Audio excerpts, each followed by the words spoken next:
Muy bien, hermanos amados, nuevamente muy buenos días y bendiciones para todos. Hermanos, vamos a estar exponiendo, como lo leyó hace un momento nuestro hermano Freddy, la palabra del Señor en Juan capítulo 3, y el texto que continúa nuestra serie expositiva de Juan es el versículo 31, y hoy nos extenderemos, si el Señor lo permite, hasta el versículo 36. Así que es Juan capítulo 3, versículo 31 hasta el versículo 36. Yo he titulado a este sermón de la siguiente forma: Cristo, el Salvador Supremo. Repito, Cristo, el Salvador Supremo. Y vamos a hacer una lectura antifonal de la bendita palabra del Señor. Yo leo el versículo 31 y ustedes leen el 32. Luego yo el 33 y ustedes el 34. ¿Estamos de acuerdo? Dice la palabra del Señor: el que de arriba viene es sobre todos. El que es de la tierra es terrenal y cosas terrenales habla. El que viene del cielo es sobre todos. Y lo que oyó, esto testifica, y nadie recibe su testimonio. El que recibe su testimonio, este atestigua que Dios es veraz. Porque que Dios envió, las palabras de Dios hablan, pues Dios no da el Espíritu por medida. El Padre ama al Hijo y todas las cosas ha entregado en su mano. El que cree en el Hijo tiene vida eterna, pero el que rehúsa creer en el Hijo no verá la vida, sino que la vida de Dios está sobre él. Amén. Hermanos, respecto a quién dijo estas palabras, hay un debate acalorado. Porque algunos dicen, esto que acabamos de leer son palabras propiamente dichas por Jesús. Sin embargo, entre las diferentes posiciones que hay, quizá esta sea la más impopular. Casi nadie acepta que estas palabras fueron dichas por Jesús. Otros dicen, no, estas palabras no fueron dichas por Jesús.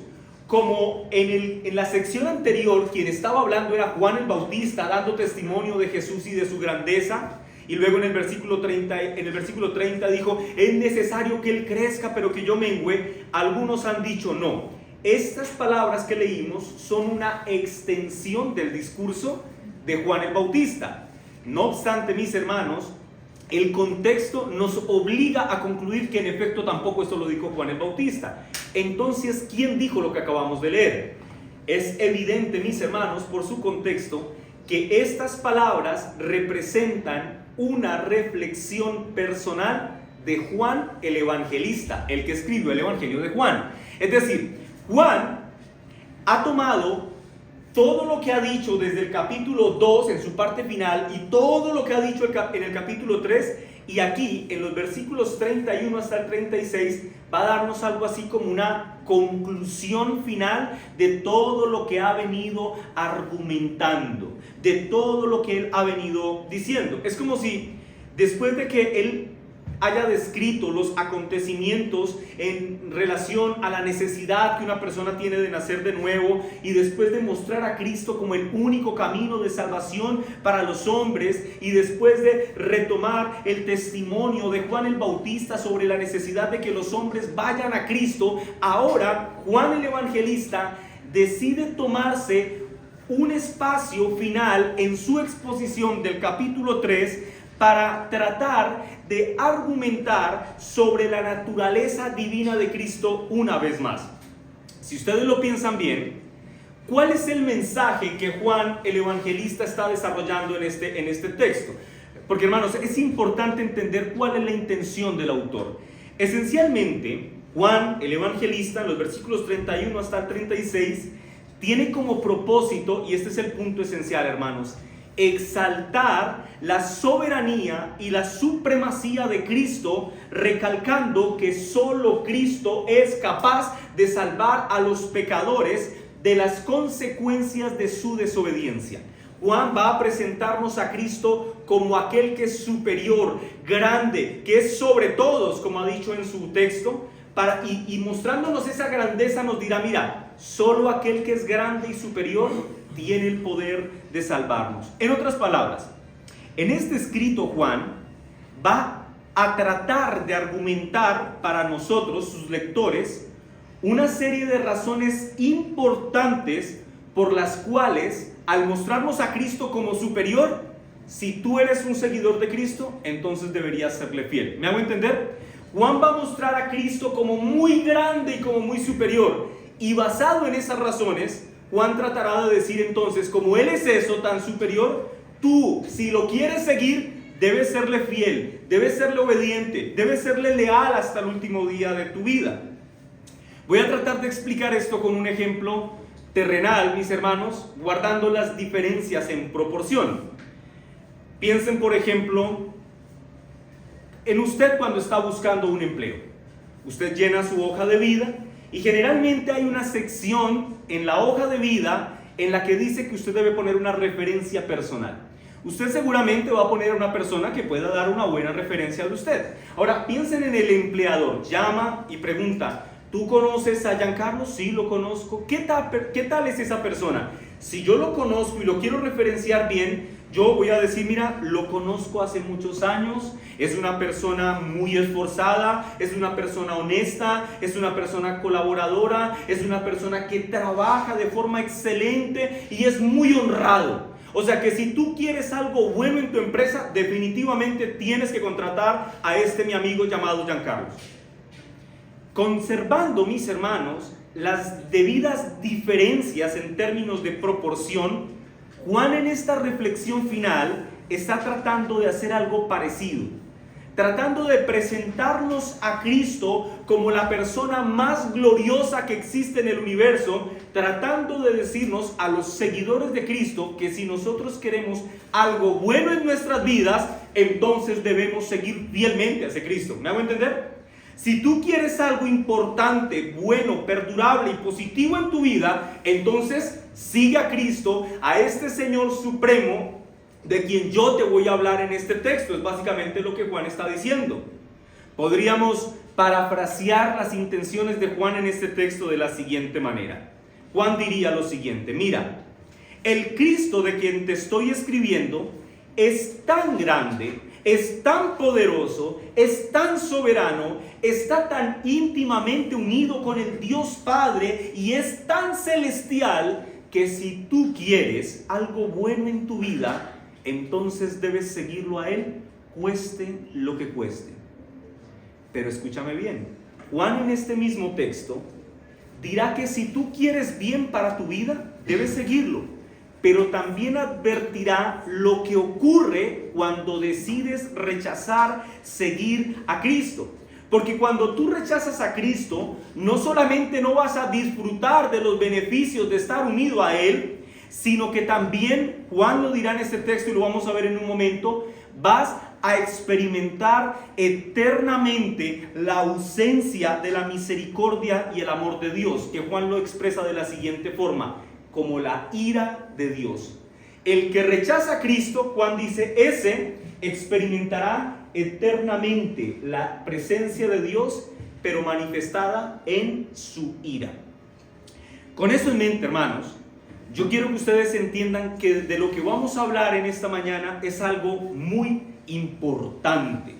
Yo los animo, antes de que veamos los diferentes puntos del sermón, a que ustedes, mis queridos hermanos, con un corazón consciente de lo que pasará en este momento, se dispongan a recibir con mansedumbre en sus corazones la palabra del Señor y que meditemos con ternura en nuestro corazón en torno a la supremacía absoluta de Cristo y le seamos fieles. Quiera el Señor que saliendo de este lugar, hermanos, salgamos impulsados por el Espíritu Santo a amar más a Cristo y a serle más fieles a Cristo.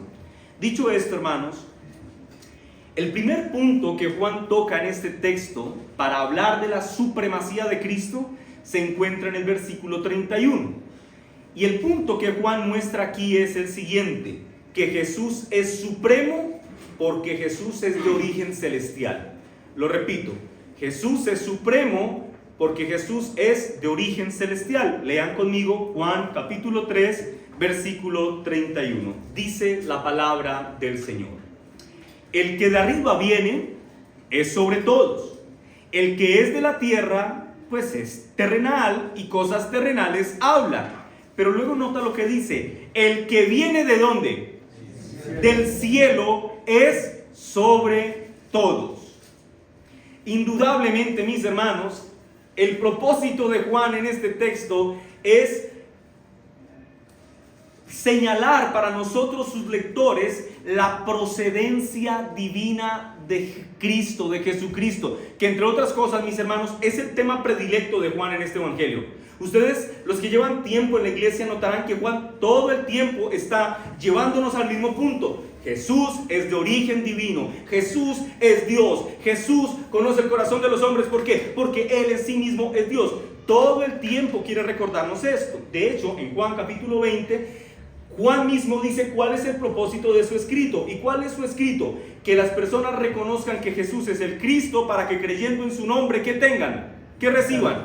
Vida eterna, vida eterna. Ahora, Juan entonces nos está diciendo: Jesús es de origen celestial. Por lo tanto, Jesús no es un hombre como nosotros. Y por esa razón él declara que Jesús es sobre todos. Es decir, Juan no solamente está afirmando que Jesús es celestial, sino que en virtud de su origen célico, escúchame esto, Jesús no puede ser comparado con nadie en la tierra.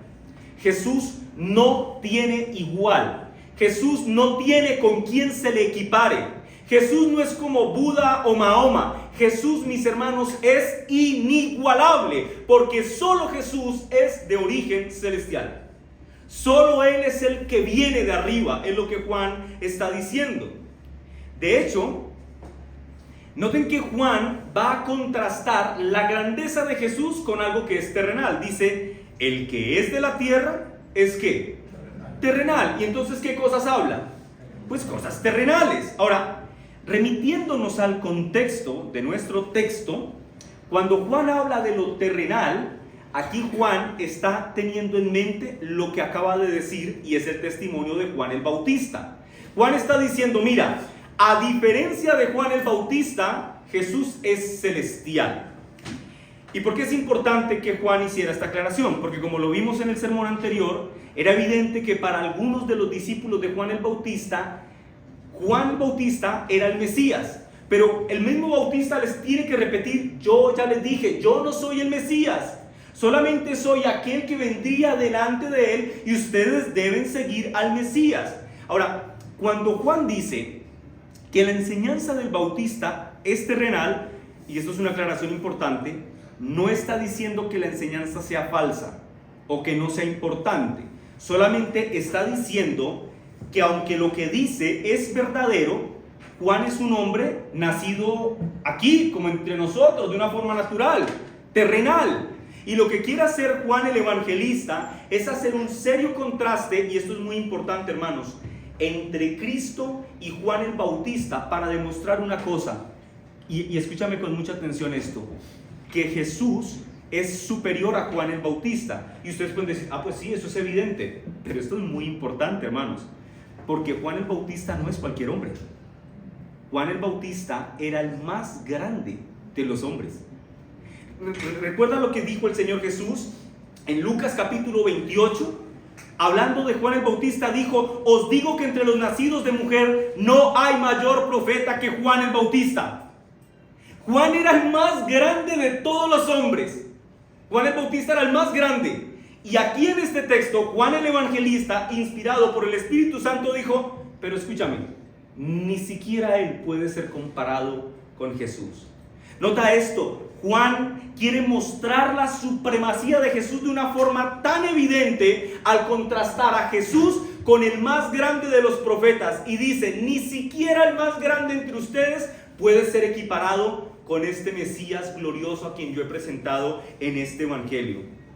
Si Jesús es mayor que el más grande de todos, que era Juan el Bautista, es natural entonces porque el evangelista dice que Jesús es ¿sobre quién? Sobre todos. ¿Lo entienden, mis hermanos? Ok, ese es el primer punto.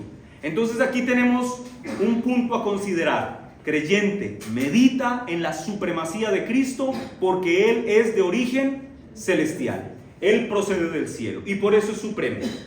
Pero hay un segundo punto que lo vemos en el versículo 32 al 33. Y aquí Juan nos muestra que Jesús es supremo. ¿Por qué?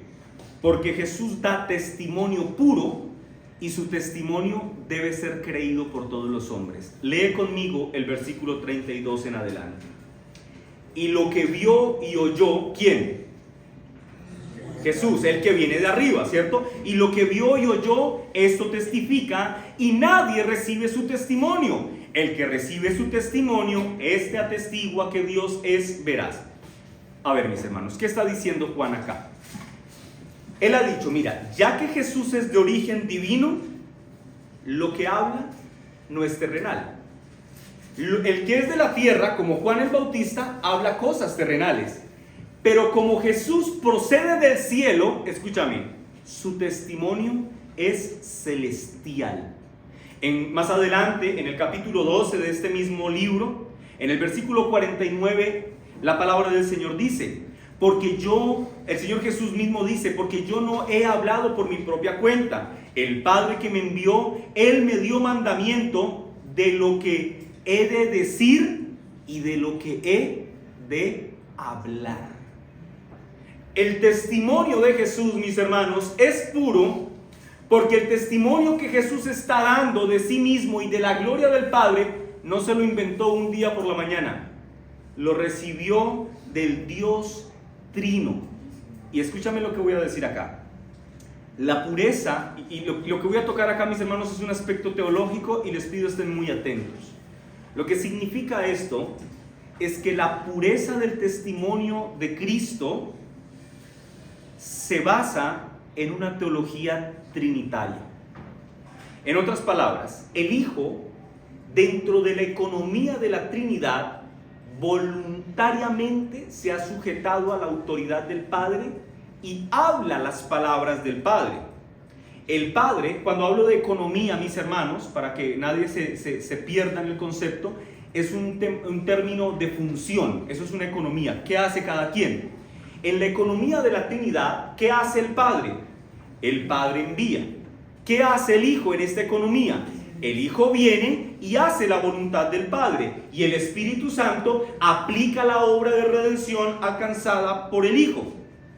¿Eso significa, pastor, que entonces el Hijo y el Espíritu Santo son menos Dios que el Dios Padre? Desde luego que no. Eso se llama subordinacionismo y es una herejía. Lo que yo estoy diciendo es un subordinacionismo ortodoxo que lo que enseña es que en términos de función, no de ser, sino de función, el Hijo voluntariamente se sujeta a la autoridad del Padre y cumple con su voluntad, que es la redención del pueblo que el Padre le ha entregado en sus manos. ¿Me hago entender? El Hijo se sujeta voluntariamente. Aclaro, ¿eso significa que es inferior al Padre? No. ¿Es una subordinación de ser? No. Es una subordinación de función. De función. En palabras simples, mis hermanos, Juan quiere mostrar la supremacía de Cristo en este texto al recordarnos que el testimonio de Jesús es puro, ya que Jesús conocía la verdad de primera mano y por lo tanto, escúchame, todo lo que Cristo enseñó es superior a cualquier enseñanza dada por cualquier hombre. En otras palabras, el testimonio de Cristo es superior a toda forma de conocimiento que cualquier persona pueda tener y por lo tanto, como es la forma más elevada de conocimiento y de verdad, todo hombre debería aceptarlo. Pero ahora nota que pasa algo. Juan dice que ese testimonio celestial que Jesús da tiene un efecto en los hombres. ¿Cuál es ese efecto? Que nadie recibe su testimonio. Quiero aclarar lo siguiente. Aquí la expresión nadie no significa absolutamente todos, porque si ustedes leen el versículo 33 dice el que recibe su testimonio, indicándonos que hay quienes sí lo hacen. No quiere decir que nadie es nadie. Es una expresión hiperbólica, una exageración que Juan está utilizando, mis hermanos, para lamentar, para expresar la tristeza que siente en su corazón al considerar lo siguiente: que Cristo, siendo aquel que es de origen celestial y proclamando un mensaje celestial, va a haber hombres que vehementemente se resistirán a ese mensaje y rechazarán el anuncio de gracia y salvación que Cristo proclama en las verdades que ha proclamado. Es un lamento del corazón de Juan.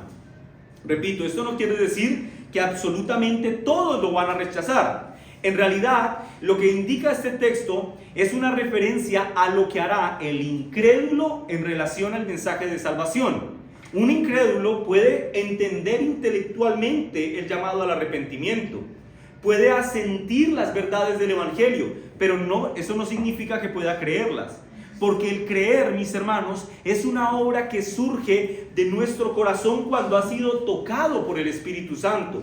Creer no es algo que esté en nuestro propio ser. Luego, si el Espíritu Santo obra en nosotros, podemos creer, que es exactamente lo que el apóstol Pablo, en su primera carta a los Corintios, en el capítulo 2, quiso expresar cuando dijo: pero el hombre natural no percibe las cosas que son del Espíritu de Dios, porque para él son simplemente una locura y no las puede entender. ¿Por qué no puede entender las cosas de Dios el incrédulo?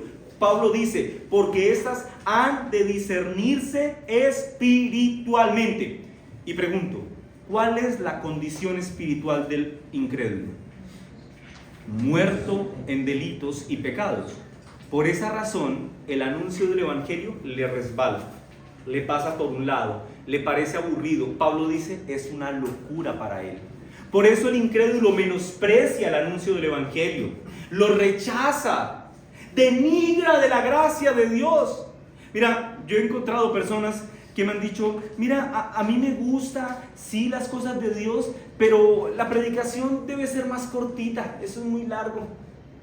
Los aburre el anuncio del Evangelio. La buena noticia frente a este panorama hostil de que algunos rechazarán el anuncio del Evangelio, la buena noticia, mis hermanos, se encuentra en el versículo 33, en donde Juan nos explica que aunque la gran mayoría decida rechazar el anuncio del mensaje de salvación que se proclama en el Evangelio, algunos, por la gracia y la misericordia de Dios, lo aceptarán. Y Juan dice que aquellos que lo acepten darán testimonio de que lo que Dios ha dicho era cierto, que Dios es veraz. Y me voy a explicar acá un momento, hermanos. ¿Qué significa eso de dar testimonio de que Dios es veraz? En el mundo antiguo, los hombres solían tener un sello, y generalmente el sello se ponía en el anillo. Este sello se utilizaba como una firma, pero regularmente, y esa firma se utilizaba, por ejemplo, para decir: si yo pongo este sello sobre este libro, indico que el libro es de mi propiedad. Pero regularmente el propósito de poner el sello era transmitirle a quienes vieran mi sello allí puesto que esto era original. ¿Me hago entender? Era como un sello, como las marquillas de las prendas de vestir, que uno dice: oh, las tiene completas, entonces es original. Bueno, algo así es lo que significa poner el sello. Cuando uno lee el versículo 33 en su expresión original en el griego, donde dice: el que recibe su testimonio, este atestigua que Dios es veraz, en el griego se está transmitiendo la idea de aquel que pone su sello para garantizar que lo que se ha dicho es, que lo que en donde se ha puesto el sello es original. En otras palabras, cuando un creyente cuando un individuo cree en Cristo, pone su confianza en Cristo, está anunciando que lo que el Padre ha dicho del Hijo era completamente cierto, que Él es el Hijo amado en quien Él tiene complacencia, que todo aquel que viene a Él no le echa fuera, que su amor es inconmensurable, que el Padre de tal manera ha amado al mundo que ha dado a su Hijo unigénito para que todo aquel que crea en Él no se pierda sino tenga vida eterna. Cuando alguien cree en Cristo, está diciendo: todo eso que Dios ha dicho en su palabra es cierto, Dios dijo la verdad. En otras palabras, mis hermanos, el Dios que es verdad jamás engañaría a su pueblo a través de un testimonio engañoso a través de Jesús. Lo que Cristo ha dicho de sí mismo es cierto. Lo que Dios ha dicho de Cristo es cierto. Y por tanto, todo aquel que ponga su confianza en Cristo, indudablemente recibirá vida eterna. ¡Qué bella noticia! entonces ya tenemos dos elementos de la supremacía de Cristo. ¿Cuál es el primero? Jesús es supremo, ¿por qué? Porque es celestial. El segundo elemento, Jesús es supremo, ¿por qué? Porque su testimonio es veraz, porque el testimonio de Cristo es supremo, porque lo que dice es santo, es celestial. Pero he aquí el tercer elemento. Jesús es supremo, mis hermanos, porque fue enviado por el Padre. Noten esto. Primero dice que Él es de origen celestial. Luego dice que lo que habla es cierto. Pero luego Juan nos dice que Jesús no vino por cuenta propia, sino que el Padre le envió. Lee conmigo el versículo 34 y 35. Dice la palabra del Señor. Porque el que Dios envió, ¿lo ven? Dios lo envía. Las palabras de Dios habla, pues Dios no da el Espíritu por medida. El Padre ama al Hijo y todas las cosas ha entregado en su mano. En este texto, mis hermanos, nuevamente Juan exalta el papel del Hijo dentro de la Santísima Trinidad. Y como dije en un punto anterior, muestra que el Padre es el que envía. Y el Hijo voluntariamente, en función, se subordina a la autoridad del Padre y se encarna. Viene a este mundo, ¿para qué? Para transmitir a este mundo en desesperanza las palabras de vida, que es el punto anterior, las palabras de vida que el Dios Padre le ha dado a hablar. Quiero que noten esto, hermanos. La supremacía de Cristo se nos muestra de una manera formidable en este texto, al anunciarnos que el unigénito Hijo de Dios ha venido en obediencia al mandato del Padre con el propósito de hablar las palabras del Dios Padre. Lo anterior significa, mis hermanos, que ya que las palabras que Jesús estaba hablando son dadas por el Dios Padre, Jesús no puede ser considerado como ningún profeta común. Y esto es especialmente importante a la luz de aquellos que argumentan que Jesús no es Dios, sino que era un profeta más en la historia de redención. Jesús, escúchame, es tan supremo que ni siquiera con el más grande de los profetas, que fue Juan el Bautista, se le puede comparar. No hay punto de comparación. ¿Por qué? Porque aún en el profeta más grande, que fue Juan el Bautista, el Espíritu Santo, en un sentido, mis hermanos, reposaba de una forma limitada en él, porque era un hombre. Pero en Cristo, mis hermanos, aquel que es enviado del Padre, el texto dice que Dios le ha dado el Espíritu, que Dios no le da a él el Espíritu por medida.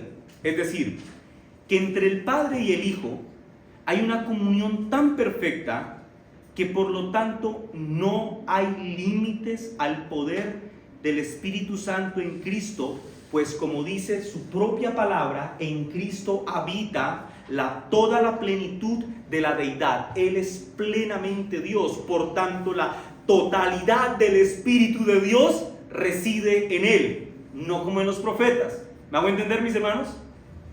Matthew Henry, comentando este texto, dice: las palabras de Jesús eran la palabra de Dios. Él tenía el Espíritu no según medida como los profetas, sino en toda su plenitud. En síntesis, Juan el Evangelista comprende que la relación filial de Jesús como mediador descansa en una filiación trinitaria. Por esta razón, en el versículo 35, Juan declara que el Padre ama al Hijo y le ha entregado en sus manos todas las cosas, recordándonos, mis hermanos, que Jesús es supremo porque fue enviado por el Padre. Entonces Jesús, como es enviado y ha recibido todas las cosas en sus manos, escúchame, Jesús recibió del Padre toda autoridad. Que sea enviado significa que Él tiene toda la autoridad del cielo en Él. Entonces, ya que Jesús ha sido enviado por el Padre y ha recibido digamos que por flujo natural y lógico, toda la autoridad del cielo en él, podemos afirmar, que quien quiera acercarse al Padre debe acercarse al Hijo, pues el Hijo ostenta toda la autoridad del Padre y solo el Hijo tiene el poder para dar vida de manera generosa a los que por Él se acercan por medio de la fe. De allí que Cristo sea el único camino de salvación para los hombres.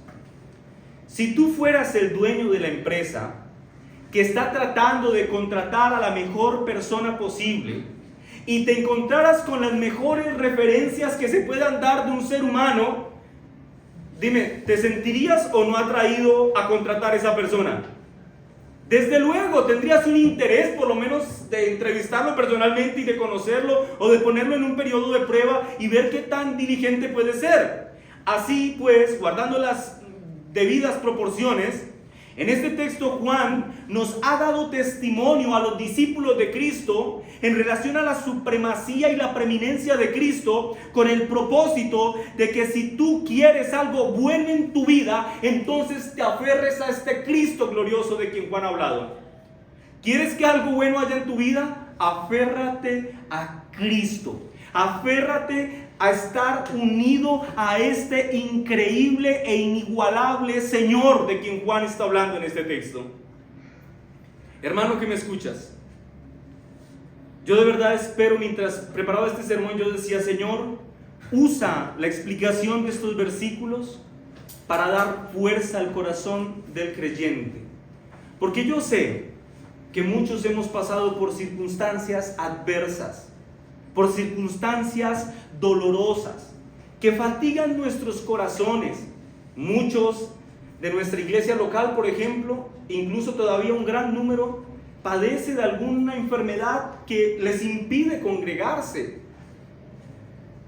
Todos hemos pasado por situaciones adversas, pero escúchame lo que voy a decir. Esta es la aplicación para ti de estos versículos, creyente. Si tú has creído en Cristo, Cristo entonces es tu Señor. Y si Cristo es tu Señor, Cristo entonces tiene cuidado de ti. Pero escúchame lo que voy a decir. Pero tiene cuidado de ti como lo indica el texto. No como cualquier hombre cuidaría de ti, sino que Cristo cuida de ti siendo aquel que es de origen celestial, con un mensaje celestial y que han sido enviados del cielo y por lo tanto tiene toda la autoridad celestial. Él es el que cuida de ti, creyente. Quien tiene cuidado de ti no es cualquier hombre. Si cuidara de ti cualquier hombre, tú tienes razones para temer. Piénsalo de esta forma. Se te ha dicho: mira, hay un concurso en el que tú y otra persona está convocado y es un concurso de lucha. La persona con la que vas a pelear ha ganado, de las últimas 15 batallas que ha tenido, ha ganado 10, perdido 3 y empatado 2. Y pesa 110 kilos de puro músculo. Y tú tienes que ir a darte golpes contra ese para ganarte un premio de $1 millón. Pero te dicen: o puedes escoger a cualquier persona en el mundo para que pelee en tu lugar. ¿A quién escogerías para estar seguro? Quizá al mejor luchador del mundo, que ha ganado de las últimas 100 batallas 99 y una la empató porque tenía pereza ese día. Entonces tú escoges a ese y vas a la segura, porque quien va a pelear por ti te da el respaldo de que es un campeón. Hermanos, guardando las proporciones, quien cuida de nosotros es un campeón, es superior. No hay forma de equipararlo con nadie en este mundo, ni con el más grande de los profetas. Quien cuida de la iglesia de Cristo es aquel Cristo que venció a la muerte, resucitando de entre los muertos al tercer día. Ahora yo quiero invitarte a lo siguiente, hermanos, porque esa es la explicación de estos 5 versículos. Pero quiero que notes que en el versículo 36 pasa algo interesantísimo. Lee conmigo Juan 3:36. Nota esto. Dice la palabra del Señor: el que cree en el Hijo tiene vida eterna. Pero el que rehúsa creer en el Hijo, ¿qué dice? No verá la vida, sino que la ira de Dios está sobre él. Al principio del sermón yo dije, este texto es escrito por Juan y es una reflexión final de todo lo que ha dicho, ¿cierto? Podríamos decir, hermanos, que el versículo 33 es la conclusión de la conclusión, o el resumen del resumen. Y esencialmente lo que Juan hace en este versículo para concluir todo lo dicho en este capítulo es presentarnos las dos únicas opciones disponibles que el hombre tiene en relación a Cristo: creer o rechazarlo. No hay puntos tenues o intermedios. Pastor, yo estoy tomando la decisión de si creer en Cristo. No, considerar creer en Cristo significa haberlo rechazado. No hay puntos medios en la fe. O crees o no crees. Y lo que Juan hace es presentarnos justamente las dos caras de la moneda. Por una parte nos presenta a los que creen en el Hijo. Lean conmigo la parte A del versículo. El que cree en el Hijo, ¿qué tiene? Vida eterna. El que cree en el Hijo, el que cree en aquel que es preeminente y supremo, Juan dice, no recibirá condenación, sino la vida eterna. En otras palabras, creyente que me escuchas, si tú crees en Cristo, nunca dudes, nunca lo dudes, ni siquiera un pequeño instante. Tú estarás con Cristo sentado comiendo un banquete real por la eternidad. Tú te sentarás con Cristo en el reino venidero. El que cree, mis hermanos, ha sido salvo, ha sido reconciliado, sus pecados han sido perdonados. Si tú has puesto tu confianza en Cristo, debes tener esta certeza: un día estarás sentado a la mesa del Rey, y nada ni nadie te podrá arrebatar de su mano. Nada ni nadie. De los que me diste, dijo el Señor en Juan 17, ¿cuántos perdí? Ninguno. Cristo, si tú has puesto tu confianza en Él, te preservará hasta el final de tus días. ¿Entiendes lo maravilloso que es esto, hermano? Cristo dio su vida para salvarnos de la condenación. Pero en su sacrificio, hermanos, venía incluido el que perseveráramos en Él, porque Él persevera en nosotros hasta el final. Eso no significa, y quiero aclarar esto, que la salvación tenga una aplicación futura. Porque noten que mi texto dice, el que cree en Cristo, ¿qué? Tiene. ¿Cuándo? Tiempo presente. Tiene vida eterna. Aunque tú y yo, evidentemente porque estamos aquí en carne y hueso, no estamos en los cielos nuevos y en la tierra nueva, ciertamente lo que la palabra del Señor enseña es que por la obra de Cristo consumada en la cruz, tú ya estás posicionalmente inscrito en los cielos nuevos y en la tierra nueva. Hoy no estamos allá, pero ya somos parte de ese reino. Eso es lo que en teología se conoce como la tensión entre el ya, pero todavía no. Ya somos ciudadanos celestiales, pero aún no estamos allá. Estamos esperando ese día. Leon Morris, comentando sobre la muerte del hombre, dijo: en breve los hombres pasarán por el umbral de la muerte, pero que mueran no quiere decir que no tengan vida eterna, pues en cuestiones importantes los creyentes están vivos eternamente. Wow. Sí, mis hermanos, el que muere en Cristo, aunque muera, vivo está. El apóstol Pablo en 1 de Tesalonicenses 4:16 dice: porque el Señor mismo, con voz de mando, con voz de arcángel y con trompeta de Dios, descenderá del cielo. Esto es una referencia a la segunda venida de Cristo. ¿Y qué ocurrirá cuando Cristo venga por segunda vez? Dice Pablo: los muertos resucitarán. Los muertos en Cristo resucitarán primero. Escúchame, todos los muertos resucitarán en la segunda venida de Cristo, creyentes y no creyentes. Pero los que han muerto en Cristo resucitarán y recibirán un cuerpo glorificado. Vendrá el juicio y posterior a esto entraremos en lo que en teología se define como el estado eterno, a vivir en los cielos nuevos y en la tierra nueva. Esta es la realidad que espera para aquellos que creen en Cristo. El que cree en el Hijo tiene vida eterna. ¿Cuándo? ¿En 20 años? No, ya vivimos la vida eterna. Pero por otra parte, Juan nos presenta el contraste. Los que no creen. Juan dice, pero el que rehúsa ¿qué? Creer, y ponle mucha atención a esa palabra, pero el que rehúsa creer en el Hijo no verá la vida, sino que la ira de Dios está sobre él. En el texto original, esta expresión, el que rehúsa creer, puede también traducirse de manera textual como obedecer. Pero el que rehúsa obedecer al Hijo no verá la vida, sino que la ira de Dios está sobre él. Y hermanos, si ustedes lo piensan bien, creer y obedecer en este texto son palabras muy complementarias o muy parecidas. Porque los que creen en el Hijo, necesariamente, ¿qué deben hacer?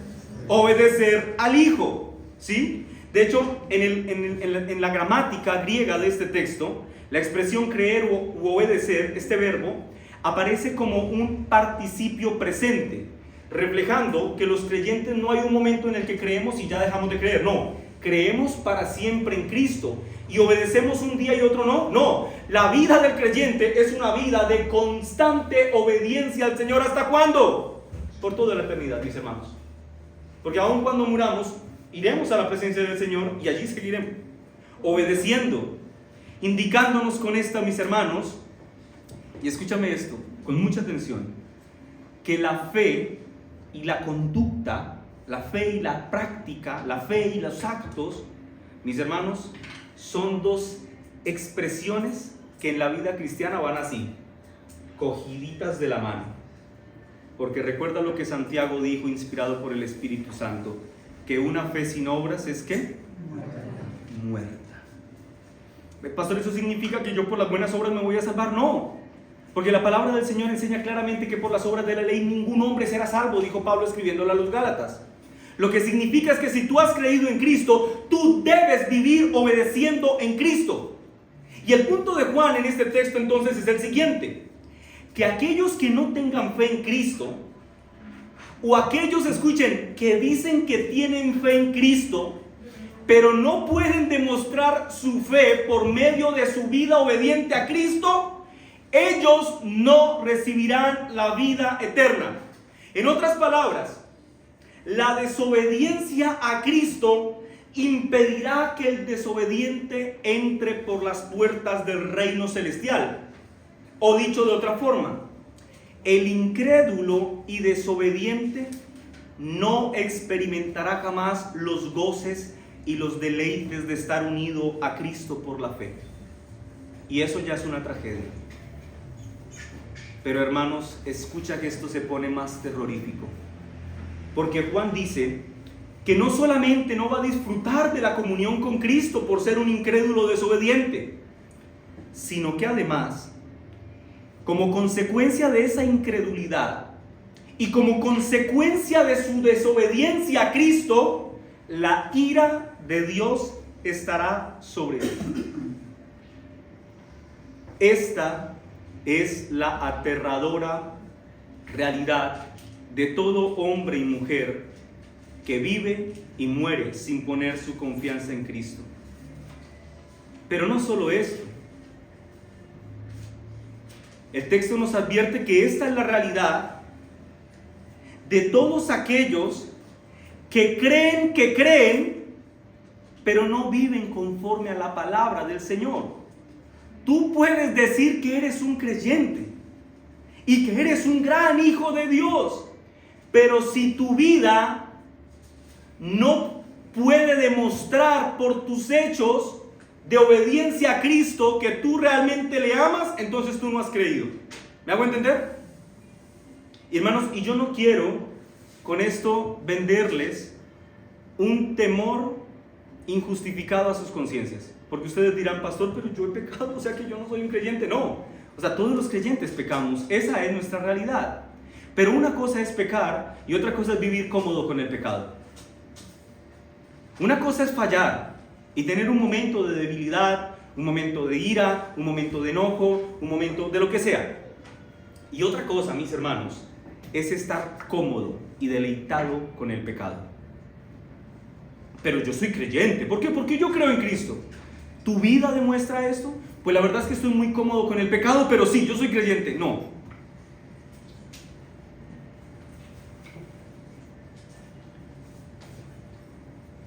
Así como la vida eterna, mis hermanos, es la posesión presente del que cree,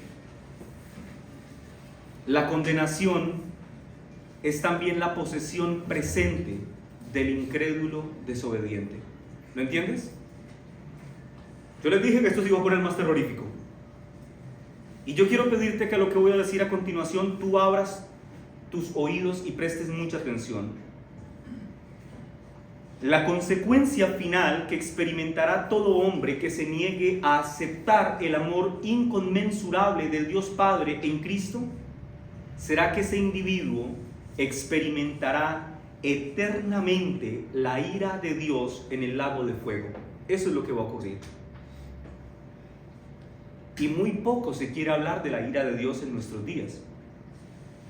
De hecho, hermanos, esto que estoy diciendo son expresiones antitípicas en nuestros días. Hablarle a la congregación de que Dios es un Dios de ira, esto es algo que se recibe con desagrado.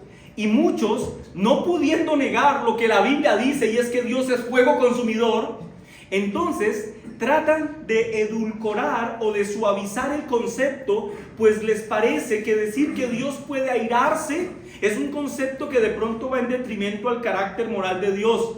Sin embargo, hermanos amados, escúchenme bien, quitarle a Dios el atributo divino de su ira es despojarlo de su justicia. Y al despojar a Dios de su justicia, lo has despojado de su amor, y por tanto entonces te quedarías sin Dios. Quienes tratan torpemente de extraer los conceptos bíblicos como la ira divina de sus Biblias, hermanos, terminarán con una Biblia cruelmente mutilada de este tamaño, solo con los versículos que les gustan. ¿Y por qué lo hacen? Porque malinterpretan la ira de Dios. Cuando hablamos de la ira de Dios, hay quienes piensan que Dios va a asumir una actitud vengativa, de represalia y maligna contra aquellos que han pecado contra Él. Es como si Dios dijera: me la hiciste, pues me voy a enojar y te la voy a hacer peor. Hermanos amados, pero afirmar eso es desconocer que aunque Dios ciertamente vindicará su dominio como gobernador del universo, en todo caso, escúchame, Dios no es un Dios vengativo. Dios no puede experimentar esa pasión de ira como nosotros. Pero entonces, pastor, ¿qué es la ira en Dios? Si no es ese deseo de venganza que nosotros sentimos cuando algo se nos hace y nos sentimos enojados. ¿Qué es la ira en Dios? Escucha cómo A.W. Pink, pastor bautista, lo define. Pink dice: la ira de Dios es su aborrecimiento eterno por toda injusticia. Y agrega: es el desagrado y la indignación de la equidad divina contra el mal. Y esta parte me encanta, dice: es la santidad de Dios puesta en acción contra el pecado. Eso es la ira de Dios. Dios siendo santo, actuando en relación al pecado. Agrega Pink: es la causa que mueve esa sentencia justa que Dios dicta contra los malhechores. Cuando decimos que Dios se ha airado, estamos diciendo que Dios está aplicando su justicia contra el pecado. Y niños que me escuchan, hermanos más jóvenes y los mayores que me escuchan en este sermón, quiero que entiendan esto: no hay maldad más grande sobre la tierra que menospreciar la superabundante gracia de Dios que nos ha sido mostrada en Cristo. No hay pecado más horripilante que darle la espalda a Cristo cuando Él extendió su mano para darnos salvación. Todo hombre que rechaza la oferta gratuita de salvación que se anuncia en el Evangelio, indudablemente quedará expuesto a la ira de Dios. Todo aquel que rechaza el llamado al arrepentimiento va a experimentar la santidad de Dios puesta en acción contra el pecado, porque la Biblia dice que Dios no dará por inocente al culpable. Y si el culpable no se arrepiente, recibirá juicio, y ese juicio se develará en la ira de Dios derramada contra ese pecador. Podríamos entonces decir que el comentario final que Juan hace en este capítulo 3 es de mucha pertinencia. ¿Por qué? Porque si ustedes lo piensan bien, todo el capítulo 3 ha tratado un solo tema. ¿Cuál es el tema? La salvación por gracia. Somos salvos por gracia. Pero en este comentario final, escúcheme con atención, Juan nos aclara que la salvación tiene sentido en tanto que seamos salvos de un peligro real. ¿Y cuál es el peligro real del que somos salvados? ¿Cuál es la advertencia que Juan nos hace en este texto? Escúchame, el peligro del que somos salvados en Cristo es de la ira santa de Dios. Dios en Cristo nos libra de su ira, que es justa, santa y perfecta. Es sencillo. Aquí el Señor nos informa de los únicos dos posibles caminos por los que un hombre puede transitar: por el camino de la obediencia y de la fe en Cristo, que indudablemente conducirá al hombre ¿a dónde? A la vida eterna. Pero luego hay otro camino, y es el camino de la incredulidad y de la desobediencia. ¿Y ese camino a dónde conduce al hombre? A la condenación eterna, que será en la que se manifestará eternamente la ira de Dios. Mi pregunta para ti es la siguiente: ¿qué camino tomarás? Tú no puedes salir por esta puerta creyendo que tienes tiempo para pensar tomar una buena decisión. No. Esto es una decisión que se tiene que tomar de forma inmediata, porque el peligro es inminente. Tienes un edificio ardiendo en llamas sobre ti y tú no puedes quedarte a pensar y decir: ¿será que salgo o me quedo? No, hay que tomar decisiones urgentes, porque las consecuencias de la indecisión son gravísimas. ¿Qué camino tomarás? Pastor, esto que nos ha dicho esta mañana es muy terrorífico. Yo lo sé. Yo mismo temblaba. Pero la buena noticia, mis hermanos, la gloriosa noticia, es que para eso Dios envió a Cristo, a su Hijo, a este mundo. El Padre ha enviado a su Hijo para que aquel que cree y se arrepiente sea libre de este aterrador destino que espera por todos aquellos que con obstinación han cerrado sus oídos al anuncio de salvación que hay en Cristo. Juan cierra este capítulo haciéndole una seria advertencia al incrédulo: arrepiéntete. Pastor, pero yo creo, ¿vives conforme a la palabra del Señor? No, entonces también para ti es esto: arrepiéntete y ven en confianza, ven en fe delante del Señor. Reconoce tus pecados y suplica para que haya para ti esta gracia de perdón, de redención, de reconciliación. Mira, si tú te sabes en este lugar sin Cristo, este es el momento preciso.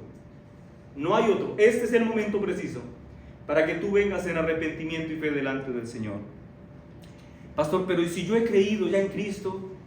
Pues para ti, mi hermano, este texto debe representar un bálsamo, un glorioso ejemplo en el que los creyentes somos motivados a buscar la gloria de aquel que es preeminente y supremo por encima de todos, de Cristo, de nuestro Salvador.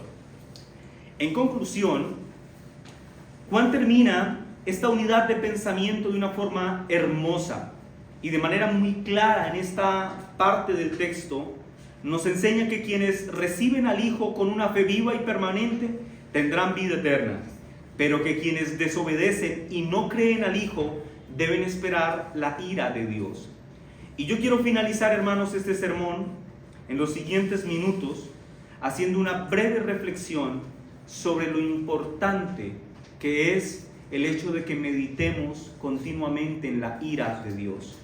En primer lugar, deberíamos meditar permanentemente en la ira de Dios, pues al hacerlo, nuestros corazones serán conducidos debidamente a estar impresionados por el aborrecimiento que Dios tiene respecto al pecado. En otras palabras, meditar en la ira divina nos ayudará a no ser laxos con el pecado, flexibles con el pecado. Ay, pastor, pero era una mentirita. Pecadito. Pecado es pecado, mis hermanos. La consecuencia del pecado no arrepentido, mis hermanos, es el infierno. Y escúchame lo que diré con atención. Escúchame lo que diré con mucha atención. El infierno no arderá con menos intensidad porque aquel que esté en el infierno piense que pecó, pero que su pecado no era tan grave. ¿Me entiendes lo que quiero decir? Meditar en la ira de Dios nos ayudará a entender que Dios aborrece el pecado y por lo tanto tú también deberías aborrecerlo. En segundo lugar, reflexionar en la ira de Dios es importante, pues nos ayuda a tener un verdadero temor de Dios en nuestros corazones. A.W. Pink dijo: no podemos servirle a Dios aceptablemente a menos que exista una reverencia debida a su terrible majestad y temor piadoso a su justa ira. Y estos sentimientos se desarrollan mejor al recordar frecuentemente que Dios es fuego consumidor. Sí, tú puedes acercarte a Dios con la confianza que un hijo se acerca a su padre. La Escritura dice: acercaos confiadamente ante el trono de la gracia. Eso es cierto, pero hermanos, nunca olvidemos que aquel que es nuestro Padre es santo, santo, santo, y que por definición entonces es fuego consumidor.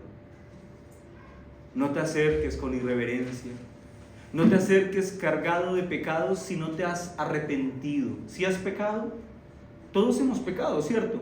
Bueno, acércate en arrepentimiento, mortifica tus pecados delante del Señor y suplica su clemencia, pero no trates de jugar con Dios como si Él no se diera cuenta de tu vida. Y en tercer y último lugar, reflexionemos respecto a la ira de Dios, pues meditar en la ira de Dios conduce al corazón del creyente a adorar fervientemente al Señor. ¿Cómo así, pastor? Meditar en que Dios es fuego consumidor me ayudará a adorarlo mejor. Sí, desde luego, mis hermanos. Pues en Cristo, Dios Padre nos libró de su ira venidera. La razón por la que tú no experimentarás la ausencia de la gracia, la misericordia y el amor de Dios por siempre y para siempre es por causa de Cristo. Esa es la razón por la que serás librado de la condenación. Por Cristo. Y si por Cristo es esta realidad cierta para nosotros, entonces tenemos razones para adorarlo y para exaltarlo. El apóstol Pablo en 1 de Tesalonicenses 1:10 dijo: y esperar de los cielos a su Hijo, al cual resucitó de los muertos, a Jesús, quien nos libra de la ira venidera. Eso ha hecho Cristo por nosotros. Así que, hermanos, adoremos a Cristo en nuestro corazón, pues Él nos libró de lo que justamente debimos recibir, la ira divina. Y si ya no la recibimos, no es porque la deuda se haya perdonado, porque sí. Alguien pagó. Cristo murió en nuestro lugar para reconciliarnos con el Padre y darnos acceso a la vida eterna. Amén. Vamos a orar, hermanos.